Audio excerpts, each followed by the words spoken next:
Hello and welcome to the Untold Stories podcast. I'm Osama Jaawish, and joining me today, Carine Kanimba, Anaïse Kanimba, and Michaela Wrong. This episode reveals the untold stories of two adopted Rwandan sisters whose fathers saved their lives from the genocide in 1994, and they are now working to save his life. Carine and Anaïse Kanimba were born in the time of war between the two ethnics, Hutus and Tutsis in Rwanda.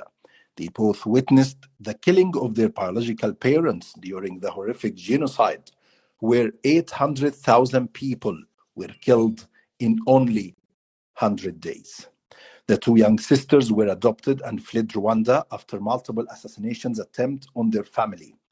They moved to Belgium and the United States, where they were brought up with their father, the man who searched in every refugee camp in Rwanda for children until he found them, the man who adopted them and raised them as his own daughters, the man who saved their life. This man is named Paul Rusesabagina. Paul Rusesabagina is the real-life hero of acclaimed Hollywood film Hotel Rwanda and the president and founder of the Hotel Rwanda Rusesabagina Foundation. As portrayed by actor Don Cheadle in the film, Rusesabagina saved the lives of more than 1,200 people during the 1994 Rwandan genocide. He bravely risked his life to shelter Hutus and Tutsis who were seeking refuge from the genocide that killed more than 800,000 people in 100 days. Rusesabagina describes his experience during the horrific genocide, the terror and the helplessness of the people he sheltered, and the ways in which governments, non-governmental organizations, and ordinary people can work together to prevent genocide throughout the world. In 2000, Paul Rusesabagina received the Immortal Chaplain's Prize for Humanity. In 2005, he received the highest civilian award in the United States, the Presidential Medal of Freedom from President George W. Bush. After receiving those honors, Rusesabagina formed the Hotel Rwanda Rusesabagina Foundation to help provide voice to victims of genocide and support peace efforts in Rwanda and throughout the world. Then his story with Rwandan President Kagame had a dramatic turn. In 2005, Rusesabagina published his memoir and wrote, "Rwanda is a country that has never known democracy. The current president, Paul Kagame, has exhibited many characteristics of the classic African strongman since taking power. He was re-elected with 95% of the vote, and there is nobody in the world that can call results like that a free election and keep a straight face. Rwanda is today a nation governed by and for the benefit of a small group of Tutsis. We have changed the dancers, but the music remains the same," said Paul Rusesabagina. And then he does something even more confrontational. He writes a letter to the International Criminal Tribunal for Rwanda recommending that war crime charges be brought against President Kagame. So these words, plus his public advocacy and exposing of human rights abuses in Rwanda, brought him in the crosshair of Rwandan's long-term president, Kagame. His family believed that Rwanda President Paul Kagame sought to have Paul Rusesabagina assassinated over the years through various assassination attempts. In August 2020, Rusesabagina was kidnapped, bound, drugged, and flown to Rwanda to face terrorism charges in an operation described by President Kagame as a flawless operation. In September 2021, the Hotel Rwanda's activist was sentenced to 25 years imprisonment.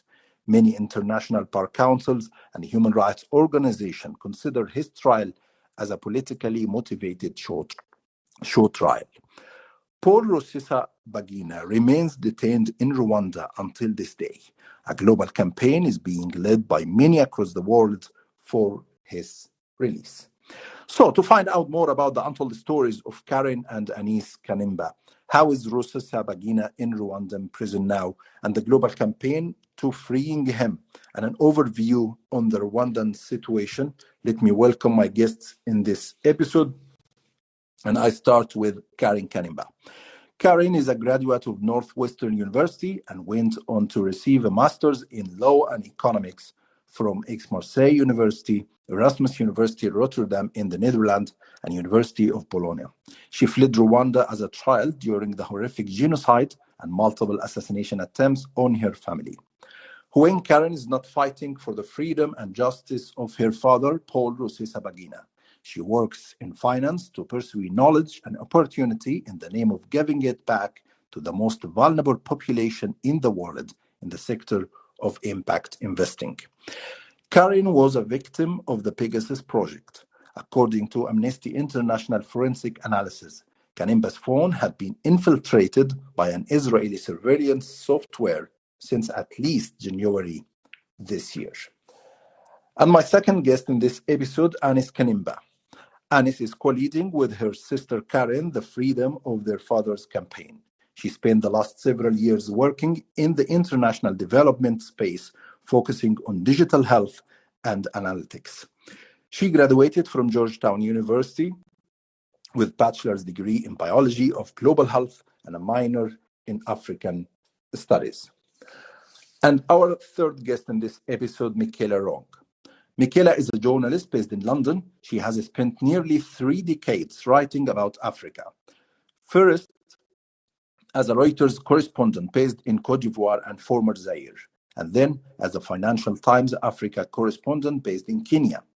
Her previous books include In the Footsteps of Mr. Kurtz, the story of Mobutu Sese Seko. I Didn't Do It For You, focusing on Eritrea. It's Our Turn to Eat, an examination of Kenyan corruption, and Borderlines, a novel. Her latest book, Don't Disturb, is a scathing assessment of the Rwandan Patriotic Front and President Paul Kagame. So, Carine, Anaïse, and Michaela, thank you very much for joining me today. Thank you for having us. Thank you for having us. Yes, thank you very much. It's an honor to be here. Thank you. So, welcome you all to Untold Stories, and let me start the discussion with you, Carine, from the early beginning, actually. In April 1994, the one-year child witnessed the murder of her parents. So, how do you remember that day, and who told you about it? So I was a baby at the time. I was 1 year old, and thankfully, I don't remember what happened during those brutal days because I was a baby.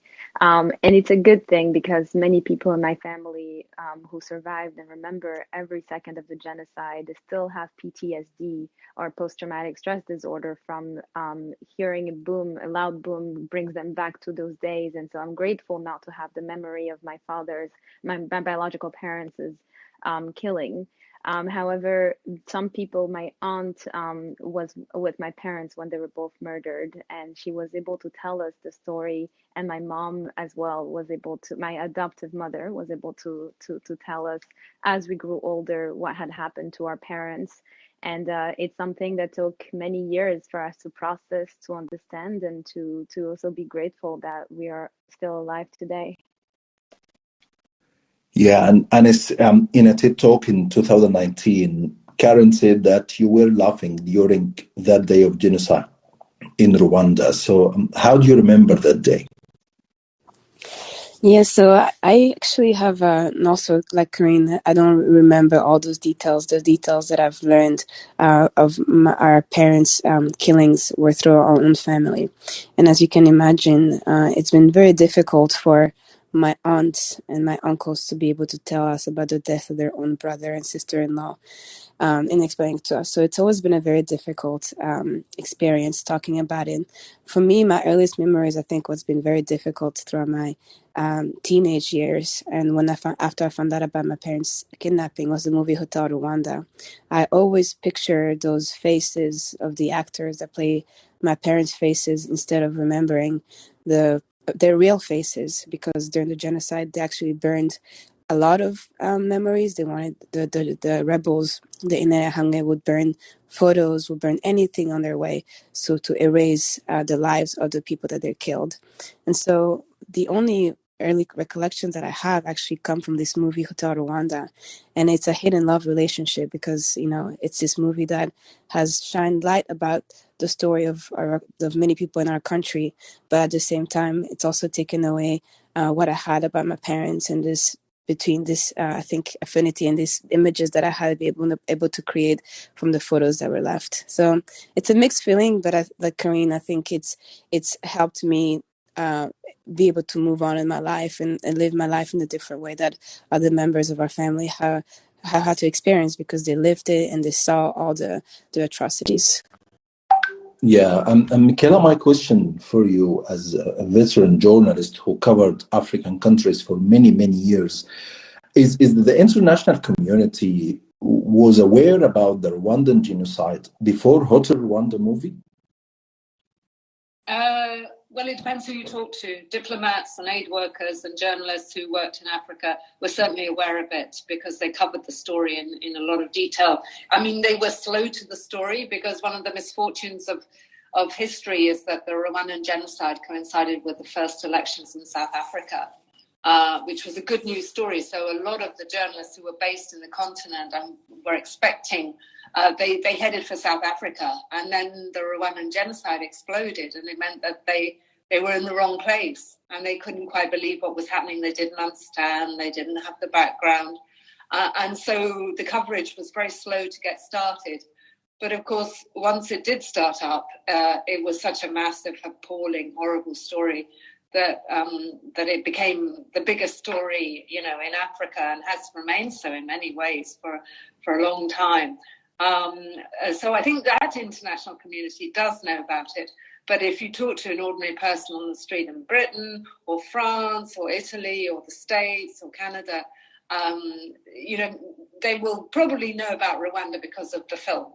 It's as simple as that. That's the one thing they will associate Rwanda with. So that film was very influential with a certain kind of a bigger audience. The audience is related to a personal stories. So was the Hotel Rwanda most influential point is highlighted the poor Rusesabagina story? Well, it used Paul Rusesabagina's story because he had played this incredible role at the hotel meal callin, where there were a lot of Tutsis who were hiding during the ethnic massacres that were taking place. And he basically turned the hotel into a kind of fortress, a place where they would be safe while they were surrounded by the Interahamwe and the Rwandan army that was trying to kill these people, these members of the minority Tutsi community. So he played an extraordinary role. He wasn't the only person in Rwanda who played an extraordinary role. But the nature of a film is that you focus in on one man's story and then you use it to tell a bigger story about a country, about a culture, about the whole, the way in which the international community interacts with Africa. So his story got a lot of attention. But, there were many other stories, and I'm sure he would be the first to say that.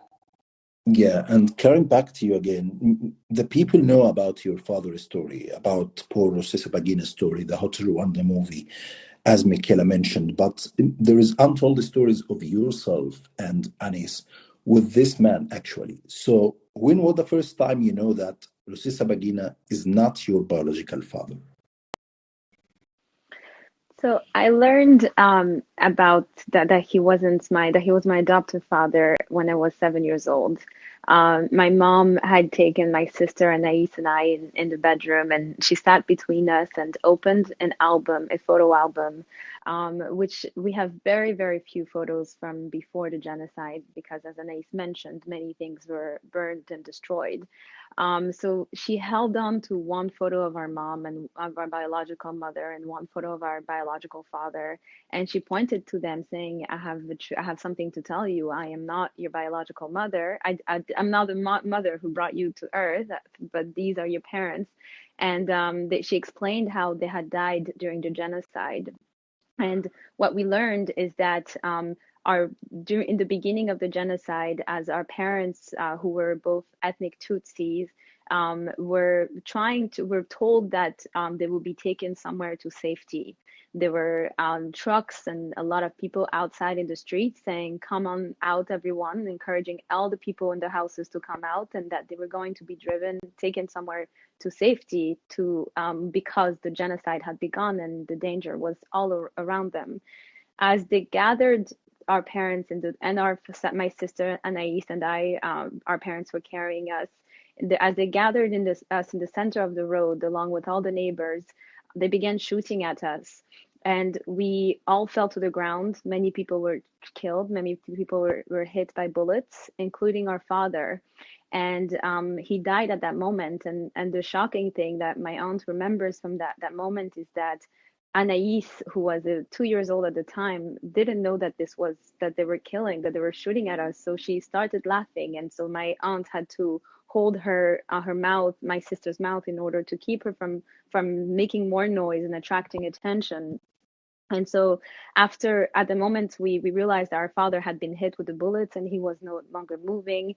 And our biological mother and our aunt carried us back into the house and hid us there for a few days until they came back and took our mom away as well. At that time, our aunt had also found a way to flee, and so we were held in that house alone until neighbors came by and took us into their house for the remainder of the genocide until we were moved to the refugee camp. So essentially, our parents were killed in the really beginning of the genocide, and then eventually we were taken to a refugee camp where Paul Rusesabagina had learned that we were still alive. He and our adoptive mother, Tatiana Rusesabagina, they searched all the camps, everywhere for us until they found Anaïs and I. We were sick, we were malnourished, we were very skinny, having spent the entire genocide with little food and little attention given the situation. Since then, they adopted us as their own children. I was 1 year old, and Anaïs was 2 years old, and they've raised us since and as their own daughters, and with all the love that we had lost with our parents' death. And I would like to add, in addition to the day we found out about our biological parents and their murder, it was a very difficult day for my mother, Tatiana, who our aunt, who today I call mother. Tatiana's brother is our biological father, Thomas Kanimba. So on that day, she had to explain to us what happened to our own mom and dad, what happened to our grandma, what happened to all our uncles in our family, because during the genocide, it was not just those two people in our family that were killed. It was my grandmother and my uncles and some other cousins. And it was very, very difficult for her to do that because it was less than 10 years after the genocide. I'm just saying that because as she was grieving herself for these losses, she also had to add this additional information to us, which was the last thing in the world that she wanted to ever do and to bring to us, to tell us. But it's the reality, and it's the life that many other Rwandans have gone through since the genocide. Wow. So if I say Thomas Kanimba and Fidens Kanimba, your biological parents, Carine and Anaïse, why kept your surname as your father? Why you didn't change your name to Rusesabagina? So our parents did not want us to forget who our parents were. As Anaïs explained, our biological father is our adoptive mother's brother. So it's family that did not want their names to be forgotten, and they wanted us to learn about them and to know who they were, because so many lives were taken during the genocide. And lives were taken, but we don't have to forget them. We want to keep them in our memories. And in order to learn about them and to know about them and be proud to be carrying their names, they wanted us to be proud to have their names and to continue to share the stories about them and to continue to learn about who they were for legacy. Yes, and I would just add, it's a way to keep them alive, you know. Yeah, exactly. But I listened to your TED Talk in 2019, Carine, and it was amazing, very strong and inspirational. You said that the genocide is part of your legacy, and you moved from being shamed and angry of your story to the healing and forgiveness. So, how did you both manage to cope with this trauma? And when was the first time you were able to tell your own story?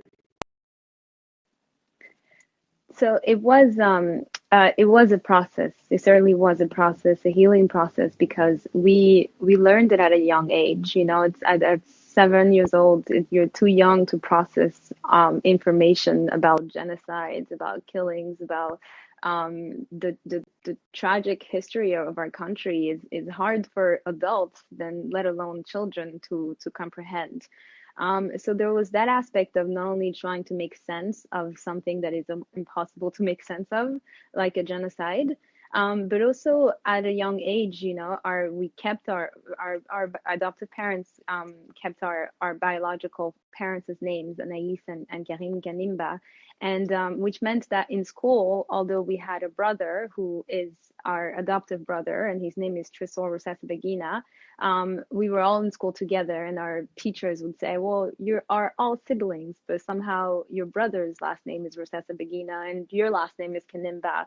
And that would lead into questions that I did not have the answer up for, and questions that made me uncomfortable for the answers that I did have at the time. I didn't know how to explain it, how to process it, and I was even ashamed to have survived the genocide and to be there to tell people about it when I know that my biological parents hadn't.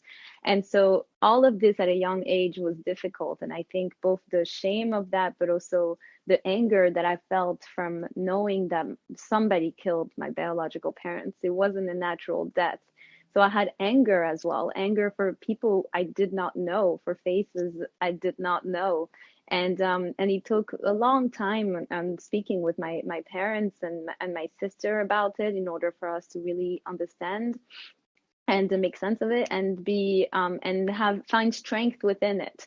And I had the opportunity when I was in eighth grade, I believe, to speak in front of my class, where I revealed my story for the first time. And I was shocked by the fact that my classmates were curious to hear the story. They weren't grossed out. They weren't shocked. Well, they were shocked, but they were curious. And then afterwards, they started telling me some of their stories, their backgrounds, their upbringings, which I realized that in the end, everyone has their story, everyone has their trauma, and it's about how to share that story and to allow others to empower others, and to also allow others to empower you with their stories. And I became more confident to talk about it and more confident to explain this tragic history that we all have to live with. And so that has helped me heal, has helped me grow, and has helped me embrace our story and embrace our upbringing, and most importantly, be grateful that we are alive today. Wow. What about you, Anis? I think I would echo the feeling of shame that Carine mentioned. I think it was definitely the biggest feeling that I had in my childhood. Trésor is just 7 months apart, so just to give you the context, I was born January 1st, 1992. Trésor was born on August 10th, 1992, and Carine was born on May 8th, 1993. So you can imagine that in school we were always together in the same grades, and me and my brother were always in the same grade, and always having to explain how come I was his sister, but I was born, only less than 9 months apart. It was very difficult, and you always have to shame and give an excuse. And then the movie Hotel Rwanda came out. This is a movie that essentially put my father on the map in a way that we had never anticipated. We saw a lot of news and people talking about us, and then always saying adopted daughters, a language and a word that I never liked to hear, because I've never wanted to be reminded of the past, of the fact that my parents had been killed. And so it was very difficult by then I was 12 years old, starting to be a teenager. We had the chance to go to the United States to attend boarding school for education, but also for security reasons, because the government was still persecuting our family in Belgium. everybody knew this story of mine, this side of mine that I was never ready to share. I didn't fully comprehend. And with Carine, with our parents, with our family, we discussed about this, but this feeling of shame and not being ready to share was really persistent in my life until I was a senior in high school, when I did a chapel talk in which every week as senior students would give us a speech, and I had the courage that's when I had the courage to speak about this past of mine. And one of the main questions that I've always wondered is, why did I not die with my parents? Why was I still on this earth? And in the end, in my chapel talk, and I told my classmates, is maybe it's my destiny. Maybe I cannot control why am I here. Maybe I'll never have those question answers. And if I never have those question answers, then this feeling of shame and other feelings I always have then are not as important, because I will never be able to answer the main question that I have. And so from then on, I really felt free. And just like Carine, my friends supported me in a way that I never expected. They gave me their shoulder to cry on. And the more I grow up, the more I learn about my own past. And I think it's still a journey that I'm on. And even for myself, being able to talk to you about this in such a personal way is a learning experience for me. And so I thank you for that. But it's definitely a journey, and I think a journey that I'm still on. Wow, Michaela, as a journalist, with your first-hand experience of what were going on in Rwanda and many other African countries, your work, your coverage, even your book revealed many, many stories like Carine and Anaïse. And sure, as journalists, we all faced from covering from war zone and so on, facing mental health issues and, the trauma, post-trauma syndrome, because of our coverage. So firstly, my question is, how do you see the long journey of Carine and Anaïse fleeing the genocide and now sitting with us, speaking bravely and proudly about their story and their life?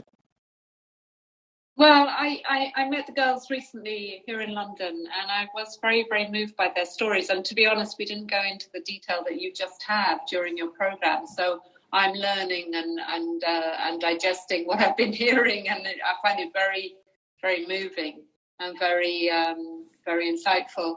I think my experience of Rwanda. I've written a book about Rwanda. It took me 4 or 5 years, but there were long periods of time in which, as a journalist, I detached from Rwanda and I wrote about other places. But when I come back to the story, what really strikes me is how the trauma of the genocide, but also what happened before the genocide, the violence that predated the genocide, and the violence that has continued, how deep a scar it has placed on people, and how they are still digesting it, and how countries that have been through these traumas, it just goes on and on. It never finishes. We all talk about mental health, but it's a constant process. You can never say you come to terms with something like a genocide or all the events that led up to the genocide. You never do. It's just a constant process. And regarding the coping mechanism, do you believe that telling your story, telling your hard story and this horrific experience is a kind of a good and strong mechanism to coping with your trauma and post-trauma syndromes? Well, that's a good question. I think, I live in the West, and I often think that we put too much emphasis on sharing and oversharing. And, there's a lot of the touchy-feely nature of our modern society here in the West. But that's partly because we have very privileged lives. And when you do talk to somebody who's been through the kind of trauma that you have experienced in places like Rwanda or other countries I've written about, Eritrea, Ethiopia, Kenya, I think there is a secrecy. I think people are instinctively secret about trauma. They do feel ashamed. I mean, it's very interesting that both Carine and Anaïse use this word shame, and you used to think, well, what have you got to be ashamed of?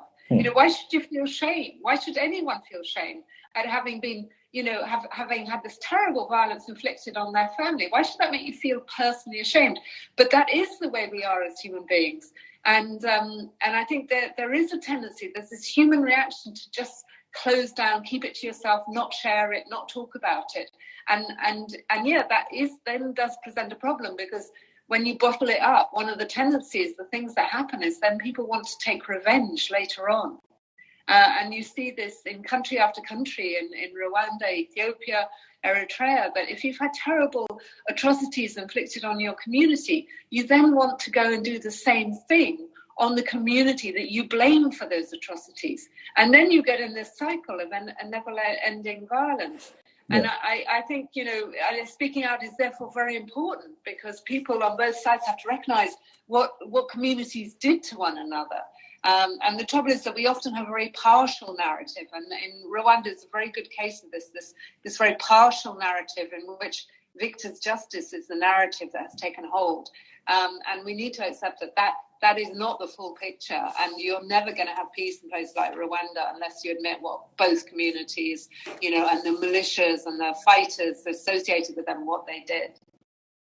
Yeah, and back to you, Carine and Anaïse. As I said in my introduction, we are talking about the story of a man who saved your life after the genocide, and now you are working to save his life. So how is your father now in Rwanda, and when was the last time you talked to him?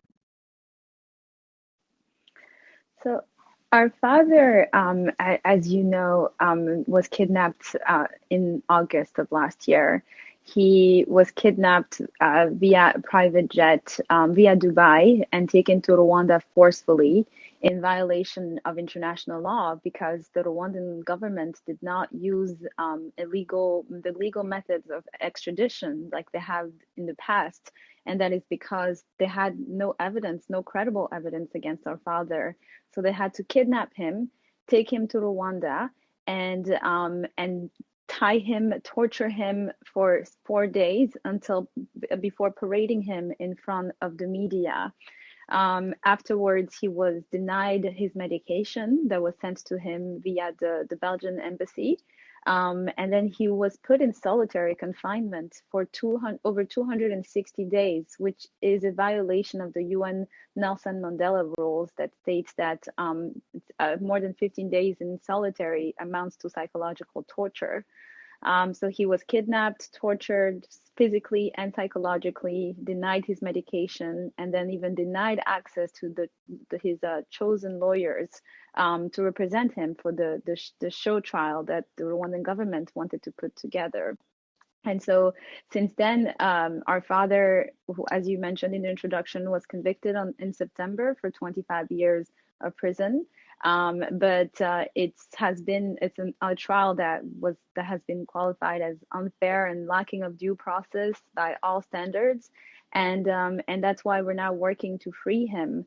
We are very, very, very concerned about his health, because while we know he has the mental strength to hold on as he did in 1994 during the genocide, his physical health as a 67-year-old man and who's also a cancer survivor in remission cannot hold on a long time in these disgusting conditions. And so his health today is not good, but we pray every day that he continues to hold on. Yeah, and Anaïse, when the last time you talked to him? So we, through our advocacy, we have the privilege to speak with him 5 minutes a week on Friday mornings, my mornings in Washington, D.C., which is the afternoon for him. He's always on time, and because it's the only time that he gets to speak and to use his voice and to speak to people, since he's essentially in isolation, he's not allowed to speak to anyone or have contact with anyone. And so we spoke with him this last Friday, and I'm processing about this speaking because his voice did not sound very well. He sounded low. And I asked him, well, if he was ill or if he wasn't doing so well. And he mentioned to us that it was the first time he had spoken to somebody in the last couple of days. And so my father is staying strong, like Carine is saying. His conscious is what keeps him going. But his physical health and the way they're trying to break him by the day, not allowing him to have any social encounters, not allowing him to really get the medication that he deserves. Is that really, I think that's what at least scares me the most right now. And I hope that won't affect him mentally, but they're trying to do everything to break him. But I would say, though, our father is still our father. He never wants to make us scared. He'll try to stay strong. We can, it's us that worry the most. I think most of the time, on the phone when we hear him, he's just reminding us to be strong and reminding us to continue our battle, because he knows he misses us and we miss him too. And he always tells us, never do anything halfway, do it fully. And so it's a reminder that our struggle to reunite with him cannot be done halfway. We need to get it fully and get him back home.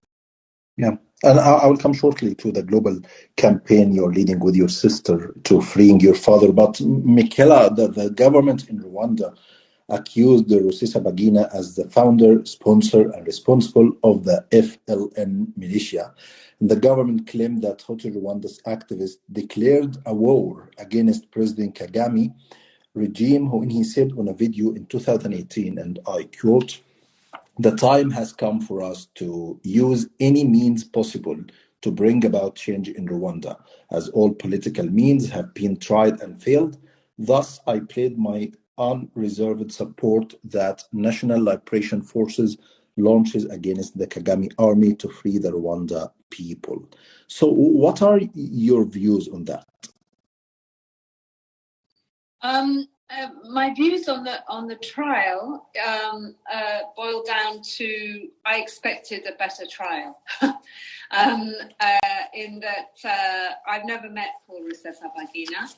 I hadn't followed his activities in any detail, or I didn't know that much about what his foundation was doing. Then I was suddenly, like many people, heard about this extraordinary rendition, and he was lured onto this plane in Dubai that he thought was going to go to Bujumbura in Burundi and then lands in Kigali. And then it was clear that this was a very important trial for Kigali, for the Rwandan government, and that they arranged to have it broadcast to the world. And they had simultaneous translation into English. And I tried to watch as much of it as I could, because I was really intrigued by the case that they were proposing to make. And there had been a lot of broadcasting of that video that Paul Rusesabagina had recorded. And I was astonished, actually, because I had expected something approaching a serious case to be launched. And instead, they were just, even to me, and I'm not a lawyer, there were so many things that were just wrong with the case. The fact that they were swearing in witnesses, that witnesses were giving key evidence that hadn't been sworn in. That he wasn't being allowed to firstly, he wasn't allowed to choose his lawyers, and then when he finally was allowed to have a lawyer of his choice, he wasn't being allowed to see the lawyers and have confidential conversations with them. These are the basics of any jurisprudence system.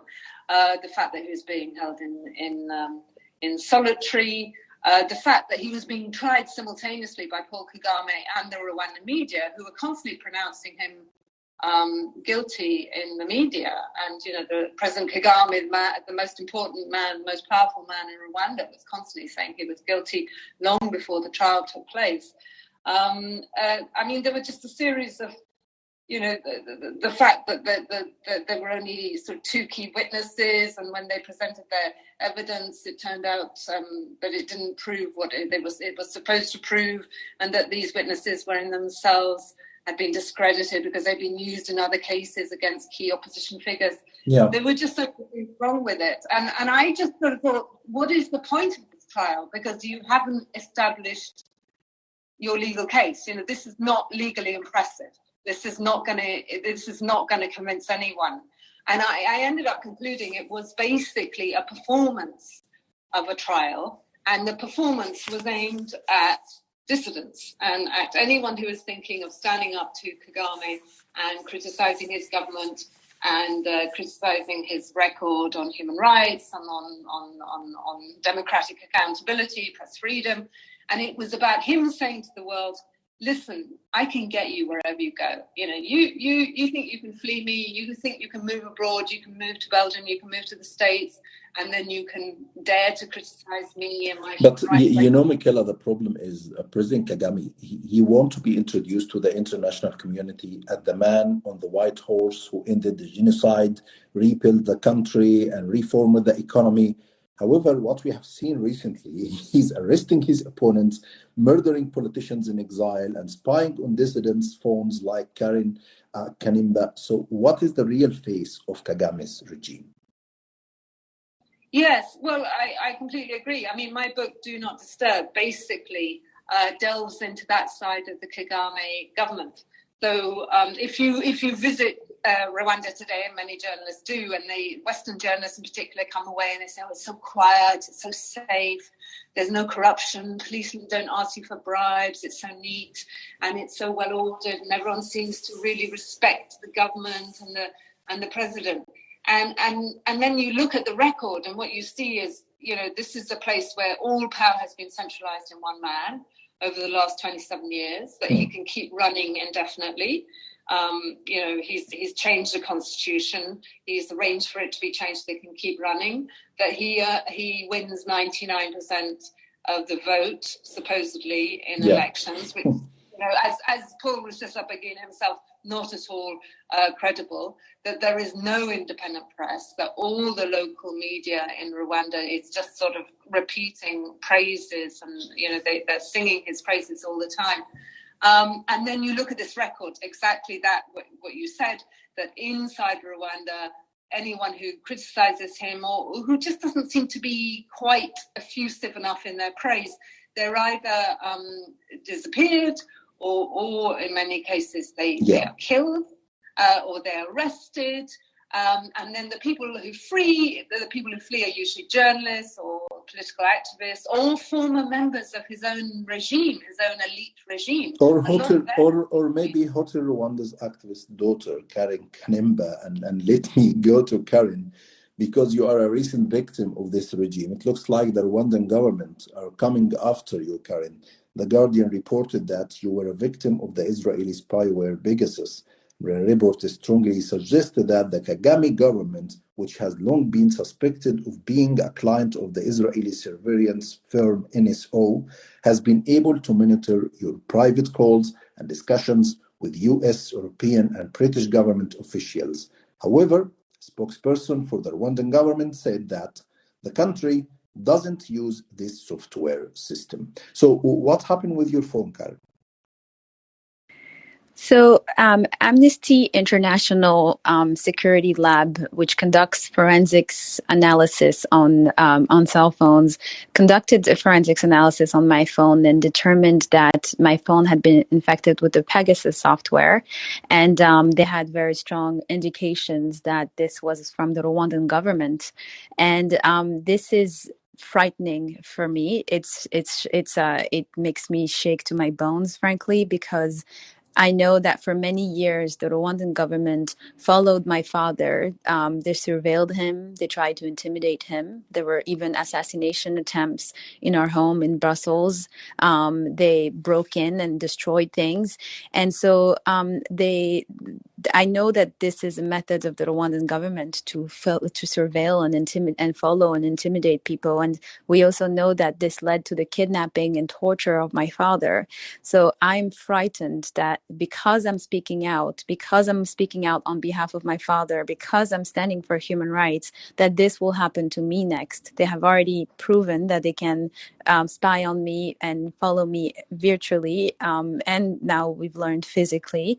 But the fact is, what can happen is that I can also be kidnapped and tortured and put on the show trial as my father, and so it frightens me, but this is the reality of the regime that we're dealing with. This is the methods that they use in order to silence critics and to intimidate people into silence. But how this spying on your phone affect the case of your father? Any impact? Yes. Yeah, so we know that throughout, by spying on me, they had been following all of the conversations that my father's legal team, international legal team, is having. They intercepted. My father was able to assign 2 Rwandan lawyers to his case in Rwanda, and sometimes when the Rwandan lawyers would go to see him at the prison, they would.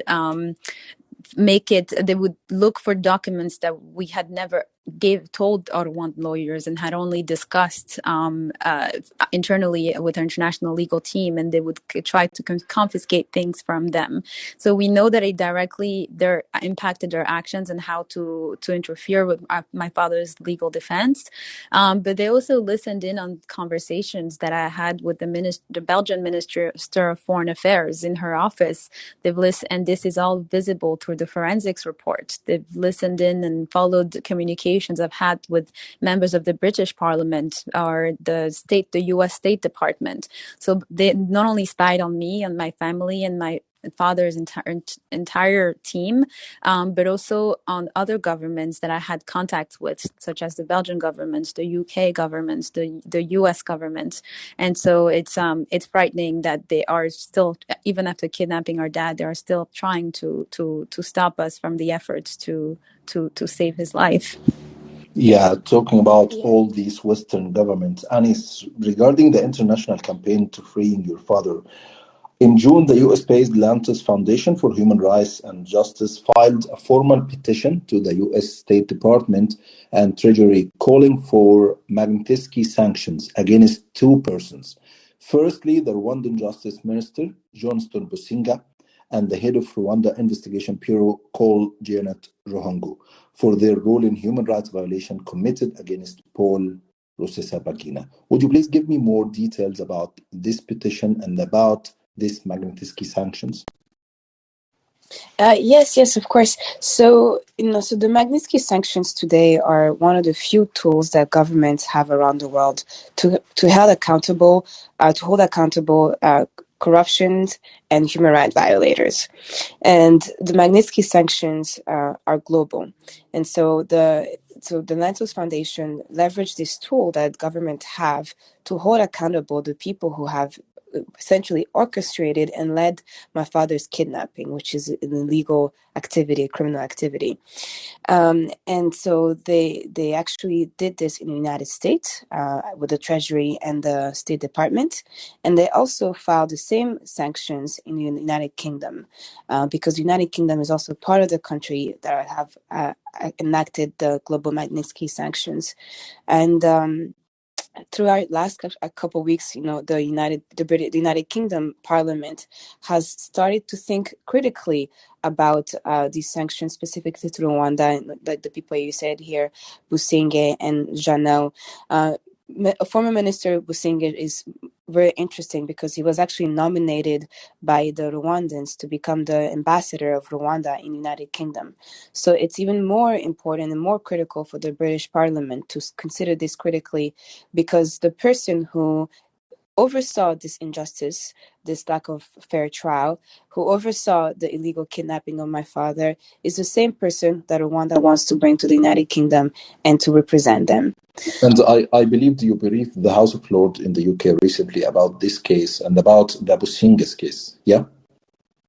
Yes, we did. And so that's where we really saw kind of the support and the interest of the British government on this case, because we had the opportunity to brief the House of Lords by the invitation of Baroness Kennedy, who's the director of the International Bar Association, to talk about our case and to really find the solutions that can really bring us one step closer to holding these people accountable.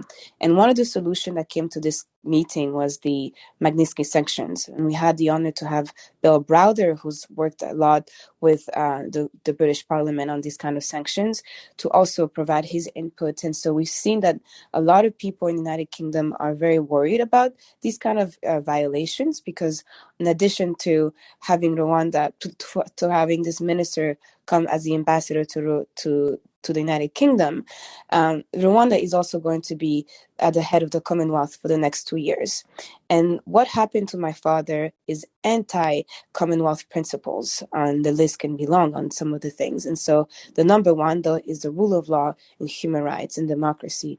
All these things we have not seen in Rwanda over the last 27 years under the Rwandan dictatorship of President Kagame. And so we were very excited to see that the United Kingdom is really thinking about this in a critical way. Yeah, and Carine, would you tell us more about the international campaign to freeing your father? You are just communicating with the UK government, or there is other visits and other efforts with other governments? Yes, so this is a global campaign for our father's freedom, and we are so lucky to have the support of millions of people around the world. Just this October, the European Parliament adopted a resolution calling for my father's immediate release and repatriation back home. They condemned the show trial, they condemned the kidnapping, and they condemned Rwanda for its records of human rights abuses. The Belgian Parliament did the same thing. So did the Balearic Islands Parliament and the Italian National Bar, the European Bars Federations, the American Bar Association. There's a long list of individuals, including foundations like the Kennedy Foundation or the Lantos Foundation, that have continued to advocate with us on our father's behalf. And another important detail is that even the United States Special Presidential Envoy for Hostage Affairs has taken my father's case. So essentially, they consider him to be an illegal detainee or a hostage. And the Congress, the U.S. Congress, also has written 2 letters to one to President Kagame, calling for our father's immediate release, and another to Secretary of State Antony Blinken, asking him to use all diplomatic means at his disposal to bring our father back home. So we know the pressure is there. The international community is aware of this injustice. However, in order to bring our father home, to put enough pressure on the Rwandan government to bring our father home, is that we need to have a unified message coming from all parts of the world. And that is why we have engaged in going to all these different countries, to all the different parliaments, speaking to all these different organizations for them to bring their voices and their influence forward in order to help free my father. I would like to add that I think the main reason why this campaign is working, and I think we're very grateful of this, is that the issues of human rights violation and the rule of law is an issue that is often that cuts across any political party that you see, a lot of organizations around there. So in the United States, where you have Democrats and Republicans who don't get along about anything these days, are able to get along on this kind of issues. Where in the EU, you have a different fractions. You can get the entire European Union Parliament to vote on a resolution that is voted at 95% and plus. All to say that this issue of human rights violation and really the rule of law is something that cuts across borders. Yeah, so it's a great campaign and a great global campaign, but I want to ask you, Michaela, we followed up similar campaigns. The international community, the State Department in the US, the House of Commons in the UK, the European Parliament, they all issued a report, put pressure on Egypt to respect the human rights, put pressure on Turkey to release journalists, on China, on every single authoritarian regime in this world, even put pressure on the Saudi Arabia after the murder of Jamal Khashoggi in 2018. But nothing happened. Nothing changed. These leaders still in power. So my question, do you believe that governments like Kagame's one may respond to such an international pressure regarding Rusesabagina's case? Yes, because I think it depends on which country you're dealing with. Some of the countries you just described are very powerful, and they have all sorts of levers which they can use in the West, because they're sitting on massive oil reserves, because they're very important geostrategic partners. And so the West has to it doesn't have to, but it chooses to downpedal its sanctions or its criticism or its influence.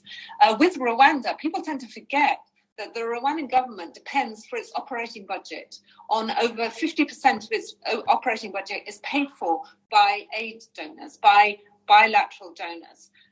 So people like the government in Britain, the government in America, the government in France, in Belgium, they are keeping that government in Rwanda afloat.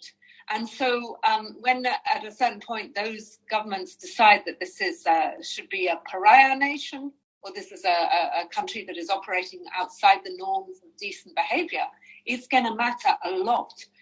They have very, very powerful levers at their command. And long before they need to apply those levers, they could start putting pressure on Kigali. And they often choose not to because it's awkward and they don't like to do that. And Kagame is a very abrasive and domineering kind of player. But they have a whole range of instruments that they can use to put influence on Kigali. But you know, Michaela, some Western governments, they are choosing stability over human rights. So in Rwanda's case, in Rusesabagina's case, do this Western government choose stability? That's Kagame. Well, I think they think they're choosing stability. And I think that's so ironic because to me, this is not a stable government that Kagame has put in place. Yeah. This is a government, that we see. His armed forces have invaded Congo repeatedly. They support militias in eastern Congo. They have also been accused of Burundi of plotting a coup. They're at daggers drawn with neighboring Uganda. This is not a force for stability, his government. And so the idea that, he's keeping Central Africa stable is one of the great misapprehensions, it seems to me. He is a former rebel leader who toppled the government of Habyarimana, which was admittedly a xenophobic, genocidal government. But he has not introduced stability to the Great Lakes. He has done the opposite. From what Carine and Anaïse explained now with the international campaign, do you think that the international community, the Western governments, the diplomats, turning a blind eye to Rusesabagina's case? I think they will try to. That's what they tend to do when these awkward human rights campaigns come up. I mean, I'm very much in favor of the Magnitsky sanctions, but I would like to see them extended to a far longer list of Rwandan officials than just Johnston Busingye and the head of the Rwanda Investigation Bureau. I would like to see them being applied to the people who have killed, harassed, attacked, intimidated, and hunted down activists and journalists, Rwandan activists, Rwandan journalists, Rwandan human rights campaigners in in all sorts of countries around the world, in Scandinavia, in Europe, in America, in Australia, because that's actually what the Rwandans do. So I think that's very, very important. And there is a principle at stake here. I mean, if we're not going to allow the Russians to do this in Salisbury and in London, or we're going to try and stop them, then why on earth would we not be similarly muscular when it comes to Paul Kagame? Brilliant. So I think we need to end this episode and this amazing discussion with some messages from Carine and Anaïse. And so whoever wants to answer, just jump in and answer the question. So what's your message to the Biden's administration? I'm happy to go. So my message to the Biden administration is that we've seen that over the last year or so, that more Americans and American national, like my father, who is a legal permanent resident, are being captured and taken hostage, not by terrorist groups, but by other governments that the United States work with. Specifically, those other governments are Russia, China, Iran, Venezuela, governments that are considered adversary to the Biden administration. My father was kidnapped from the United States and is today illegally detained in Rwanda.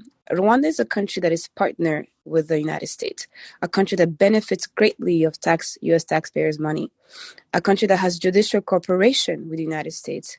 So my ask to President Biden and administration is, if you cannot give our family the hope of seeing our father again by leveraging this relationship that you have with Rwanda, what kind of message and what kind of hope will you give to the families of those who are wrongfully detained in Russia, in China, in Iran, or Venezuela, in those places that you consider adversaries?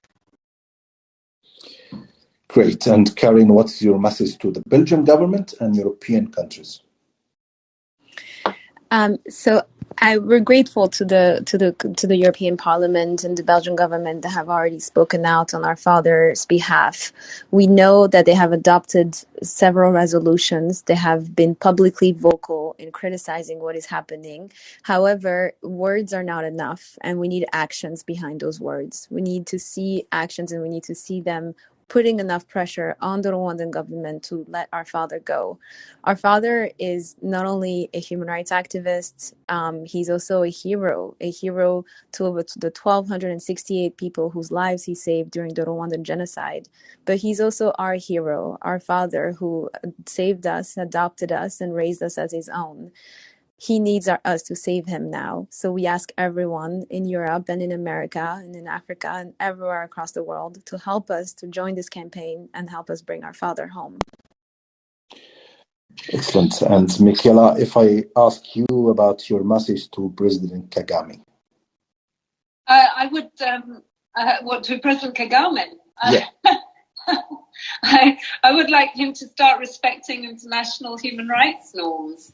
And the rule of law. I mean, that's all you expect of a head of state, is that they should respect the law. Yeah. And so the final message in this episode, I think it should be to the hero of Hotel Rwanda. So Carine and Anaïse, what is your message to your father, Paul Rusesabagina? That we'll tell him that we love him. We love him so much, and he needs to stay strong, to hold on, and to know that he has the support of millions of people around the world.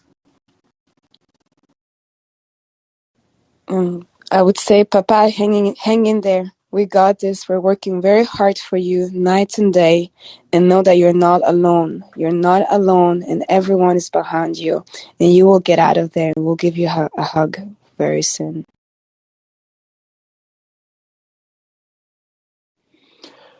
What a message to end with. Thank you very much, Anaïse Kanimba and Carine Kanimba, and also thank you to Michaela Rong for joining me today in this episode. So this was an episode about the two adopted Rwandan sisters, Carine Kanimba and Anaïse Kanimba, whose father saved their lives from the genocide in 1994, and they are now working to save his life, the life of Paul Rusesabagina. Thank you very much for everyone to joining me today, and see you next week in Untold Stories. Bye. Thank you. Thank you. Thank you.